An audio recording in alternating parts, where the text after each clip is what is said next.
Adelaide Herman, magician. Self-confidence and assurance are most essential to the successful magician. Born August 11, 1853, died February 19, 1932. Emigrated from England to the United States of America.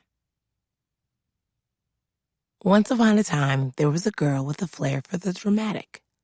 While other Victorian girls learned housekeeping skills, Adelaide practiced acrobatics, dance, and a new sport called trick cycling.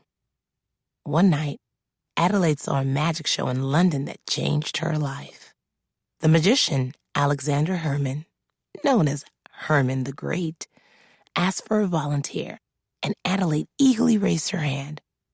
The magician set her ring on fire and made it reappear on a ribbon tied around a dove's neck. A few months later, when Adelaide moved to New York City, she ran into Alexander again. They got married and together became one of the country's most successful magic acts. Herman the Great was the star, and Adelaide played supporting roles, including a dancer and a human cannonball. In 1896, Alexander suddenly died. Adelaide was left alone with their magic show, a warehouse of props and animals, and a mountain of debt. But soon it became clear that only one person had the experience to continue Herman the Great's legacy: Adelaide herself. For more than 30 years, Adelaide performed as the Queen of Magic. After a fire tore through her warehouse, Adelaide insisted she'd rise like a phoenix from the ashes. And she did. She continued to tour before finally retiring in her 70s. Alice Guy Blanchet, Filmmaker. There is nothing connected with the staging of a motion picture that a woman cannot do as easily as a man. Born July 1st, 1873, died March 24th, 1968. Emigrated from France to the United States of America.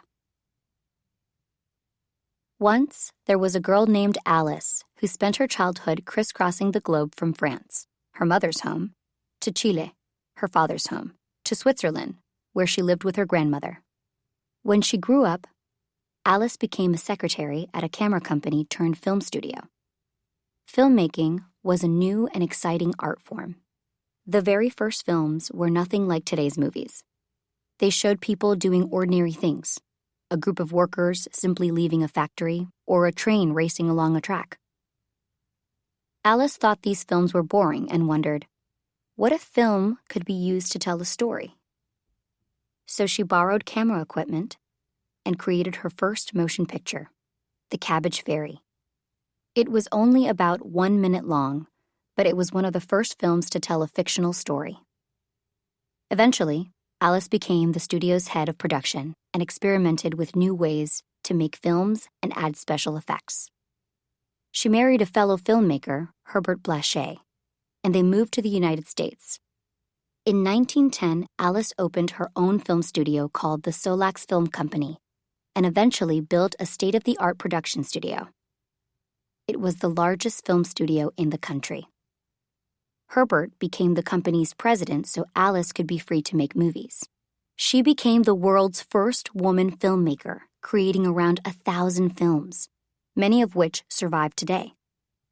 Alice made her last film in 1920 and was forgotten for a long time, but today's filmmakers owe a lot to this pioneering director and producer.